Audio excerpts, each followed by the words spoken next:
SN Nagaraj ಇದೀಗ ಪ್ರಧಾನಿ ನರೇಂದ್ರ ಮೋದಿ ಕಲಬುರಗಿಗೆ ಆಗಮಿಸ್ತಾ ಇದ್ದು ರೋಡ್ ಶೋವನ್ನ ಕೂಡ ನಡೆಸಲಿದ್ದಾರೆ. ರೋಡ್ ಶೋಗೆ ಯಾವ ರೀತಿಯಾಗಿ ತಯಾರಿಯನ್ನ ನಡೆಸಿಕೊಳ್ಳಲಾಗಿದೆ ಡೀಟೇಲ್ಸ್ ಕೊಡ್ತಾ ಹೋಗೋದಾದ್ರೆ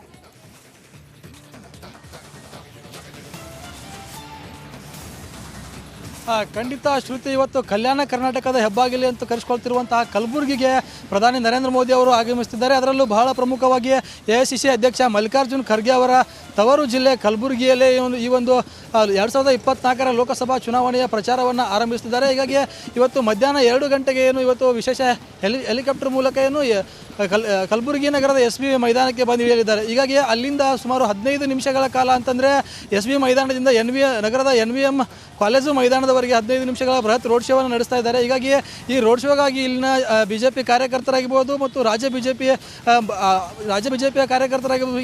ಹೀಗಾಗಿ ಈ ನರೇಂದ್ರ ಮೋದಿ ಅವರನ್ನು ಕಣ್ತುಂಬಿಕೊಳ್ಳಲು ಬಂದಿರುವಂತಹ 3 ಜಿಲ್ಲೆಯ ಅಂದರೆ ಯಾದಗಿರಿ ಆಗಿರ್ಬೋದು, ಕಲಬುರಗಿ ಮತ್ತು ಬೀದರ್ ಜಿಲ್ಲೆಯ 2 ಲೋಕಸಭಾ ಕ್ಷೇತ್ರದ ಅಭ್ಯರ್ಥಿಗಳು, 2 ಲೋಕಸಭಾ ಕ್ಷೇತ್ರದ ಮತದಾರರು ಬಂದಿರುವಂಥ ಅವರಿಗೆ ಪ್ರಧಾನಿ ಮೋದಿಯನ್ನು ನೋಡಿಕೊಳ್ಳುವ ನಿಟ್ಟಿನಲ್ಲಿ ರಸ್ತೆಯ ಇಕ್ಕೆಲುಗಳಲ್ಲಿ ನಿಂತು ನೋಡಿಕೊಳ್ಳುವ ಸಲುವಾಗಿ ಬ್ಯಾರಿಕೇಡ್ಗಳನ್ನು ಅಳವಡಿಸಿ ಪ್ರಧಾನಿ ನರೇಂದ್ರ ಮೋದಿಯನ್ನು ಕಣ್ತುಂಬಿಕೊಳ್ಳಲು ಒಂದು ಅವಕಾಶ ಸಹ ಕಲ್ಪಿಸಲಾಗಿದೆ. ಅದರ ಜೊತೆಗೆ ಈಗಾಗಲೇ ರಾಜ್ಯ ಬಿಜೆಪಿಯ ಹಲವು ನಾಯಕರು ಸಹ ಈಗಾಗಲೇ ಕಲಬುರಗಿಯಲ್ಲೇ ಬೀಡು ಬಿಟ್ಟಿದ್ದು ಪ್ರಧಾನಿ ನರೇಂದ್ರ ಮೋದಿ ಅವರನ್ನು ಸ್ವಾಗತಕ್ಕೂ ಸಹ ಒಂದು ರೀತಿ ಸಜ್ಜಾಗಿದ್ದಾರೆ ಅಂತ ಹೇಳ್ಬೋದು.